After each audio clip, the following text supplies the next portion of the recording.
There are times when we have unannounced guest or a sweet craving which has to be quenched. Now, this is the best and the quickest dessert you can ever make. This is the Turkish basbousa, a simple semolina and coconut cake that is served and topped with some flavored simple syrup. This is Ritika, your Bakasur Mama, and I welcome you all. To begin with, take 2 cups of semolina. The semolina is the fat semolina, so avoid using the thin semolina for this recipe. Next goes in 1 cup of sugar. If you are not a sweet tooth, then you can stick to 3/4 cup of sugar. Next goes in half a cup of desiccated coconut,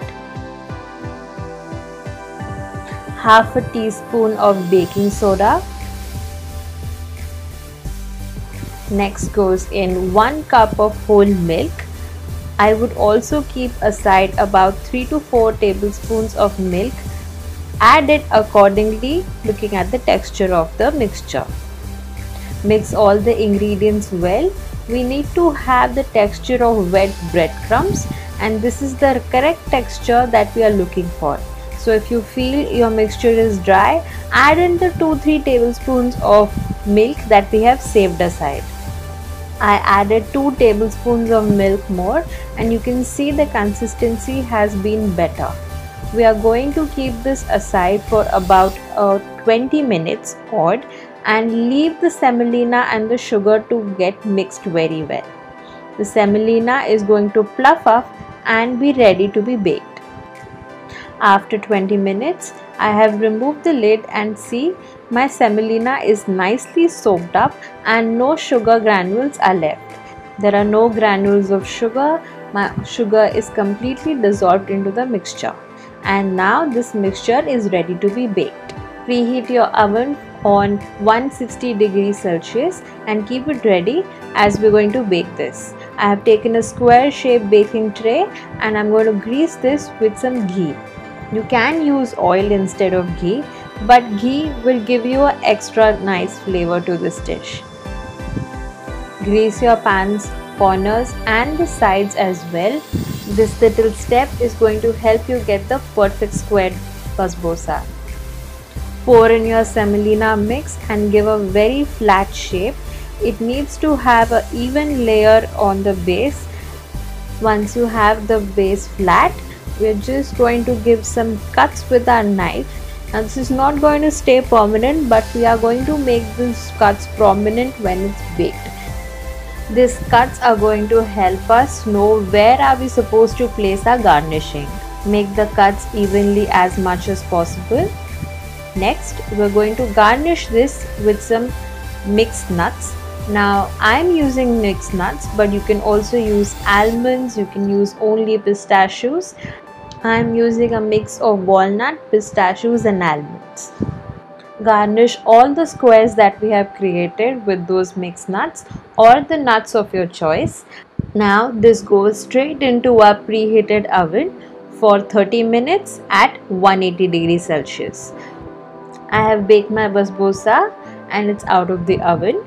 I'm going to run my knife and make those cuts prominent now and leave this to rest for about 10 minutes until it's a little cooled down. You can see my knife is coming out clear.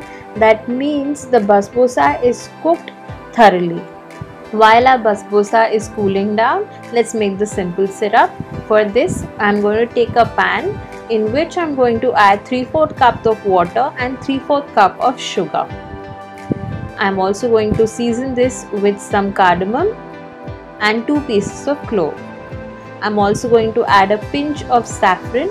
This gives a beautiful flavor as well as nice color. I'm going to squeeze half a lemon juice in this syrup so that it does not crystallize as well as gives a little bit of a tang. I made my simple syrup come to a boil until the sugar was dissolved.